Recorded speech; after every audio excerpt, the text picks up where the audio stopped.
वालेकुम दोस्तों, क्या हाल चाल है? खैरियत से हो? तबीयत से है? ठीक है। अच्छा दोस्तों, एक ज़रूरी बात करना चाहता हूँ। मैं जब से यहाँ आया हूँ ना, तो काफ़ी सारे मेरे दोस्त हैं, मेरे रिश्तेदार हैं, काफ़ी मेरे दोस्तों के दोस्त हैं जो मुझे भी जानते हैं।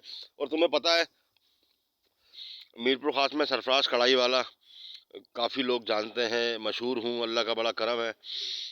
तो जब लोगों को पता चला कि यार ये दुबई चला गया, शारजा चला गया, वहाँ पे काम कर रहा है और पाकिस्तान में हालात बहुत शदीद हैं,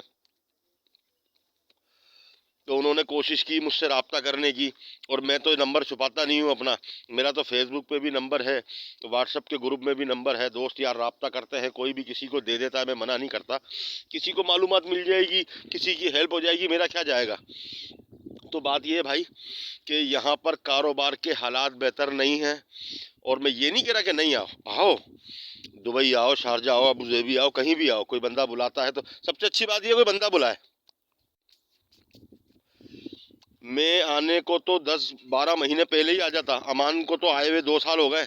अमान मुझे कब का बुला लेता, और बुला रहा था वो। कह रहा सरफराज भाई मैं बुला लूंगा तुमको, मेरे रूम में तुम रहोगे, खाना भी मेरी तरफ से, रूम का किराया भी मैं दूंगा। लेकिन काम की पोजीशन नहीं है। वो मुझे यही बोल रहा था, सरफराज भाई कोई काम की जगह जैसी ही निकलेगी ना, मैं फौरन तुम्हें बुलाऊंगा। मैं अपने भाइयों में से किसी को नहीं बुलाऊंगा, पहले तुमको बुलाऊंगा। वो मेरे लिए ये बोल रहा था। अब क्या हुआ, 11 महीने उसने इंतजार किया, कोशिश की 11 महीने। अमान ने, काशिफ भाई ने बहुत कोशिश की मेरे लिए। मैंने बताया काशिफ भाई हालात ठीक नहीं है, मैं कभी खिलौने बेच रहा हूँ, कभी बच्चों के कपड़े बेच रहा हूँ, मैं बड़ा परेशान हूँ, लाइटें नहीं है, काम नहीं है, और बहुत टेंशन वाले। यानी कि मैं ऐसा कारीगर हूँ कि मेरे पास मोड़ियाँ आती नहीं थी कभी, मेरे पास तो काम रखा ही रहता था माशाल्लाह। और जो बंदा 1000-1200 रुपए का काम करता था कढ़ाई वाला मीरपुर खास में, या 800 का काम करता था, मैं उससे डबल करके जाता था, 2000 का, 2400-2500 का, ऐसे ही मेरे खर्चे भी थे। लेकिन मैंने जब देखा वहां पर हालात ऐसे हैं कि 4-4 5-5 दिन तक मेरे पास काम नहीं है, दुकानों का किराया हमारे गले में आ रहे हैं, मैंने मशीन उठा के घर पे रख ली कि यार जिसको काम बनवाना होगा घर पे आके बनवा लेगा। तो मैं आप लोगों को परेशान नहीं करना चाहता, किसी को भी। मैं बताना ये चाहता हूँ कि भाई कारोबारी हालात यहाँ पर भी स्लो हैं। अच्छा, जिस बंदे की नौकरी लगी हुई है तो वो तो बोलेगा काम बहुत ज़बरदस्त चल रहा है, नौकरी लगी हुई है, एसी में रहता हूँ, एसी में काम करता हूँ, घूमता फिरता हूँ, ऐश करता हूँ। भाई तेरी तो नौकरी लगी हुई है ना। वो 1000 बंदा जो रोज आ रहा है पाकिस्तान से, इंडिया से, बांग्लादेश से यहाँ पर, वो नौकरी की तलाश के लिए दर दर ठोकरे खा रहा है। एक तो स्केल नहीं होता बंदे के पास, स्केल वो बच्चों वाला स्केल नहीं, दूसरे स्केल की बात कर रहा हूँ। स्केल मतलब आपके पास कोई हुनर नहीं है। अब हुनर नहीं है तो आप क्या करोगे, किसी ग्रोसरी स्टोर पे काम ढूंढोगे, किसी पेट्रोल पंप पे काम ढूंढोगे, हेल्पर ही ढूंढोगे। भाई यहाँ पर इतने काम थोड़ी चल रहे हैं कि आपको हेल्पर ही मिल जाएगी। लाखों बंदा यहाँ आया हुआ है। यहाँ की आबादी जो जेनवन यहाँ की आबादी है, वो तो 70-80 लाख आबादी होगी, 1 करोड़ लोग होंगे यहाँ पर। लेकिन 5 करोड़ 4 करोड़ बंदा बाहर से आया हुआ है यहाँ पर, फिलीपीन से आया हुआ है, अफ्रीका से आया हुआ है, पता नहीं कौन कौन से मुल्कों से यहाँ पे लोग, अंग्रेज यूरोप से आए हुए यहाँ पे काम कर रहे हैं। तो भाई हमारा हम क्या करते हैं, पाकिस्तानी, इंडियन, बंगाली, हम क्या करते हैं कि हम छोटे छोटे काम ढूंढते हैं, छोटे छोटे काम करते हैं, लेबर वाले काम करते हैं। हमारे पास अगर स्केल हो, कोई बंदा वेल्डिंग का काम जानता है, तो वो वीज़ा लेके यहाँ आ सकता है। उसका कोई दोस्त होना चाहिए, उसका दोस्त होना चाहिए जो उसको सपोर्ट करे, उसको रिहाइश भी दे, उसको काम ढूंढने के तरीके। देखो वो जा नहीं सकता आपके साथ, वो नौकरी कर रहा है, वो किसी के बाद नौकरी कर रहा है, वो जा नहीं सकता आपके साथ कि आपको दुकान दुकान लेके घूमेगा। और दुकान दुकान करीब करीब नहीं है भाई, दूर दूर दुकानें हैं, उनको ढूंढना पड़ता है, एक बंदे से पूछना पड़ता है, होटल पे जाके पूछना पड़ता है, कैफेटेरिया पे पूछना पड़ता है, देखा ये बंदा पाकिस्तानी लग रहा है, उसके बाद चले गए, इंडियन बंदा लग रहा है, बंगाली लग रहा है, अस्सलाम वालेकुम भाई, मैं वेल्डिंग का काम करता हूँ, या मैं प्लम्बरी का काम करता हूँ, या मैं लाइट का काम करता हूँ, यहाँ पर लाइट की दुकान कहाँ पर है, मुझे काम कहाँ मिल जाएगा, मैं काम कैसे तलाश करूँ। लाइट की दुकान पर चलेगा, लाइट की दुकान इंडियन है, पाकिस्तानी है, बंगाली है, लाइट की दुकान चला रहे हैं भाई, अस्सलाम वालेकुम, यार आप लाइट की दुकान चला रहे हो, मैं लाइट का काम करता हूँ, मुझे काम कैसे मिलेगा। तो वो बोलेगा ठीक है मैं अपने पास रख लेता हूँ आपको, या वो बोलेगा आप अपना नंबर दे दो, किसी को कारीगर की ज़रूरत होगी मैं आपको कॉल करके बुला लूँगा। ऐसे करते करते अपने राब्ते बनाने पड़ते हैं। यहाँ पर 10 दरम रोज़ाना का तो रूम रेंट है, यानी कि 300 दरम महीने का। फिर 10 दरम रोज़ाना आप कम से कम भी खाओगे ना, 10 दरम रोज़ाना आप खाना खाओगे, 300 दरम खाने के हो गए आपके।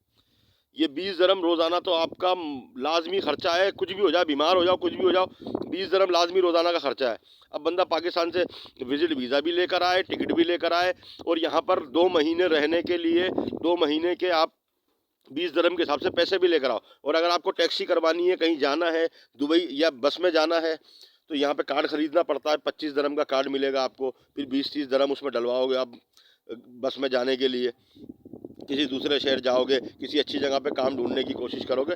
बहुत सारे काम है, जो बंदा लकड़ी का काम करता है, जो फर्नीचर बनाता है, जो सोफ़े बनाता है, वो भी काम ढूंढ सकता है, जिसको हुनर है ना जिसके पास। अब मैं कढ़ाई वाला हूँ, मैं कढ़ाई वाला हूँ। जब मैं आया हूँ यहाँ पर, तो मैंने आकर एक जगह पर, मैं देखो जिस दिन मैं आया हूँ ना, शाम को 6 बजे मैं उतरा हूँ, सुबह 19 तारीख की शाम को 6 बजे मैं उतरा हूँ, और 20 तारीख की सुबह मेरे दोस्त ने मुझे काम पे बिठा दिया, क्योंकि उसने मेरे काम की सेटिंग, मेरे काम की बात पहले ही की हुई थी। अब मसला ये है कि मैं तो एक दिन भी फारिग नहीं था, मैं तो जाते के साथ ही काम पे बैठ गया और मेरा नोट बनने शुरू हो गए। क्यों? कि मुझ पे अल्लाह का भी करम है, मेरे घर वालों की, मेरे दोस्तों की, रिश्तेदारों की दुआएं मुझे लगी हुई हैं, प्लस मेरे दोस्तों ने जो यहाँ मेरे लिए मेहनत की, मेरे लिए ग्राउंड बनाया, मेरे को यहाँ से वीज़ा भेजा। मुझे वीज़ा ख़रीदना नहीं पड़ा, उन्होंने मेरे लिए वीज़ा भेजा, मैंने सिर्फ टिकट ख़रीदा और मैं यहाँ पहुँच गया। अब मैं यहाँ पे काम कर रहा था, काम करते करते जो मैंने पैसे कमाए, अपना भी खर्चा किया, घर पे भी थोड़े बहुत पैसे भेजे, हर महीने मैंने थोड़े बहुत पैसे घर पे भेजे। अगर मैं नहीं भेजता तो मेरे घर पे उधार में गुजारा होता, मतलब मेरे पास पीछे पैसे तो नहीं थे। ऐसे ही तकरीबन लोगों का हाल है। मेरा दोस्त है आज़ाद, मेरा दोस्त है नवीद काजवाला, मेरा दोस्त है मिराज, मेरे और बहुत सारे दोस्त हैं। मेरे दोस्त बहुत सारे मेरे रिश्तेदार हैं। उनको ज़रूरत है कि भाई वो दुबई जाएँ, शारजा जाएँ, वो काम करें, सऊदीया चले जाएँ। लेकिन ऐसे मुंह उठा के जाना बेहतर नहीं है। बंदा जब मुंह उठा के चला जाएगा तो वो इतना परेशान हो जाएगा, इतना परेशान हो जाएगा, इतना परेशान हो जाएगा कि वो बोलेगा मैं क्यों आ गया यहाँ पे, क्योंकि उसको काम नहीं मिलेगा। जब तक रास्ता नहीं मिले, जब तक काम नहीं मिले, जब तक कंधा नहीं मिले किसी बंदे का, तो ऐसे मुंह उठा के नहीं आना चाहिए। बंदे को पता ही कुछ नहीं है, नया मुल्क है, नया शहर है, नई ज़बान है। पर ठीक है, उर्दू बोलने वाले बहुत सारे लोग मिल जाएंगे आपको, लेकिन आपको गाइडलाइन तो नहीं मिलेगी ना। पहले आपको गाइडलाइन चाहिए, पहले आपको कोई दोस्त चाहिए दुबई में, शारजा में जो रहता हो, वो आपको समझाएगा। वो आपके साथ नहीं जाएगा, वो जा नहीं सकता। मैं नौकरी करता हूँ, मेरा कितना भी अच्छा दोस्त हो, मैं यहाँ से एक दिन छुट्टी करके उसके साथ उसका काम ढूंढने नहीं जा सकता। मैं उसको रास्ते बता सकता हूँ, वो पूछ के उन जगहों पे पहुंच जाएगा। मैंने भी ऐसे ही किया भाई। दुकान दुकान पे गया हूँ भाई, मैं कढ़ाई का काम करता हूँ भाई, ये मोबाइल में मेरी डिजाइनिंग है भाई, ये मेरे हाथ में मेरे सैंपल है, क्या आप ये काम बनवाते हो, क्या आप ये मुझे काम पे रख सकते हो? भाई तुम विजिट वीज़े पे हो, हम तुम्हें काम पे नहीं रख सकते। विजिट वीज़े वाले के ऊपर सीआईए वाले छापा मारते हैं, और वो विजिट वीज़े वाले को हम काम पे रखेंगे, हम पे 50,000 दिरहम जुर्माना लग जाएगा। आप अपना वीज़ा ले लोगे, हम काम पे रख लेंगे, आपको 1200 महीना सैलरी देंगे। 1200 महीना सैलरी दोगे, 300 में रूम का रेंट दूंगा, 300 में खा जाऊंगा, मेरे पास पीछे बचेगा क्या? मैं घर पे क्या भेजूंगा? तो 1200, 1400, 1500 में गुजारा नहीं होगा। लेकिन यहाँ पे मिल रही इतने, ये खजूरों के बाग हैं, यहाँ पे कितने सारे पाकिस्तानी इंडियन काम कर रहे हैं, 1000-1200 दिरहम से ज़्यादा उनकी सैलरी नहीं है, मजबूरी में काम कर रहे हैं, उनके पास कोई स्केल नहीं है, उनको हुनर नहीं आता। भाई ये बाग संभाल सकते हैं खजूरों का, पानी दे देंगे, सफाई कर देंगे।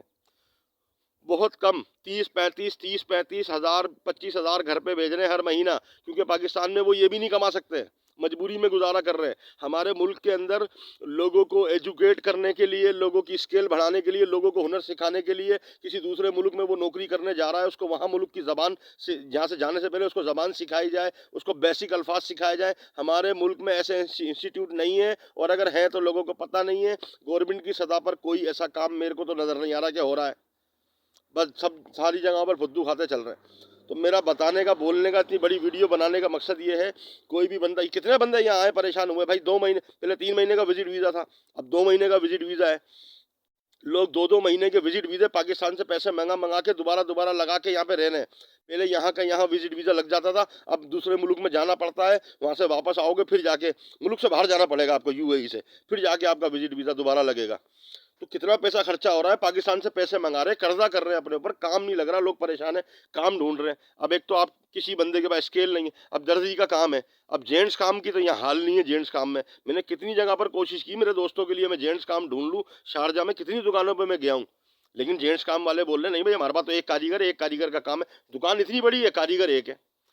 तो बात ये मेरे भाई, काम में उस तरीके से हाल नहीं है। और जो बंदा भी फिर भी आना चाहता है कि नहीं यार, तो दूसरे लोग भी तो कमा रहे हैं, मैं भी आऊँ, मैं भी कमाऊँ, तो मेरे भाई ये सोच समझ के आना पड़ेगा। वीज़ा अपना लेकर आओगे, टिकट अपना खरीद के लेकर आओगे, 2 महीने का खर्चा अपनी जेब में रख के लाओगे, उसमें आपका खाना पीना होगा, उसमें आपकी रिहाइश होगी, और उसके अंदर आपका ट्रांसपोर्टेशन होगा। आप कार में जाओगे, बस में जाओगे, आप काम ढूंढोगे, आपको परेशानी होगी, और आपको लोगों से रोक रोक के मालूमात करनी पड़ेगी, भाई मैं ये काम करता हूँ, मुझे यहाँ जाना है, मुझे ये करना है, मैं क्या करूँ।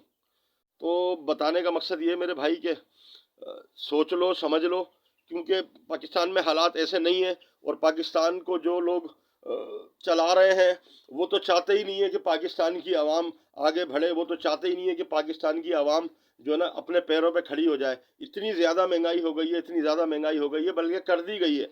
यानी कि हम लोग पैसा कमा के बाहर मुल्कों में मजदूरी करके पाकिस्तान भेज रहे हैं, और वो जो पाकिस्तान के गद्दार बैठे हुए हैं जो मुल्क चला रहे हैं, वो हमारे सारे इदारों में तो गद्दार नहीं है, मतलब ज़्यादातर गद्दार हैं, और थोड़े बहुत ईमानदार हैं, उनकी चलती नहीं है।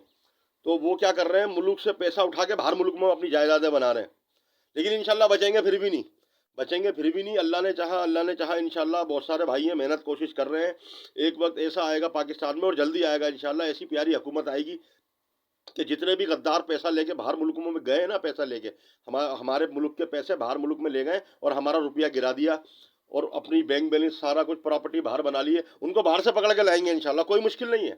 ISI नंबर 1 दुनिया की एजेंसी है इंशाल्लाह, और ये इतनी ज़बरदस्त एजेंसी है, अगर ये ईमानदारी से काम करे ना, तो बाहर मुल्क से अल्ताफ़ हुसैन को लाना, या नवाज शरीफ को लाना, या कोई भी चोर चकार जो मुल्क को लूट के, मुल्क के लोगों को मार मूर के मरवा के भाग गए हैं, उनको उठा के लाना पाकिस्तान में कोई मसला नहीं है, ये ले आएंगे। कोई मसला नहीं है, ये ले आएंगे भाई। ये पता नहीं क्या क्या चीज़ें ले आए। एटम बम किसी का बाप नहीं बना सकता था, पाकिस्तान ने बना के दिखा दिया। उनके तो शैतान भाग गए उनके दुश्मनों के, कि भाई इन्होंने बना कैसे लिया। और हमने जो छोटे वाले एटम बम बनाए ना, तो उसकी तो बात ही कुछ और है फिर। तो वो तो सोच भी नहीं सकते थे, ख्वाब में भी कि यार कभी ऐसा भी हो सकता है, लेकिन ऐसा हुआ माशाल्लाह।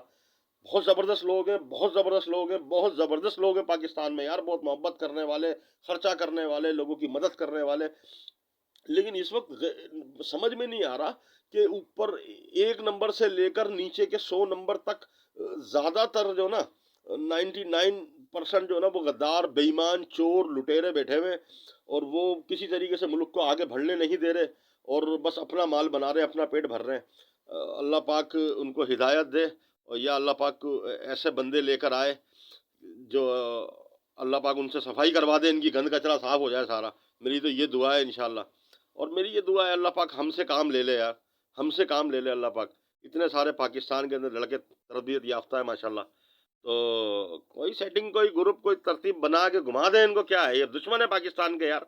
मुहिब्बे वतन लोग तो काम कर सकते हैं ना ये। तो पाकिस्तान में अगर ये काम हो गया ना, तो पाकिस्तान में गुर्बत नहीं रहेगी। बहुत जरखेज़ मुल्क है माशाल्लाह, गुर्बत नहीं रहेगी। हमें ज़रूरत ही नहीं थी बाहर मुल्क में आके काम करने की, हम इधर दलील हो रहे हैं यार।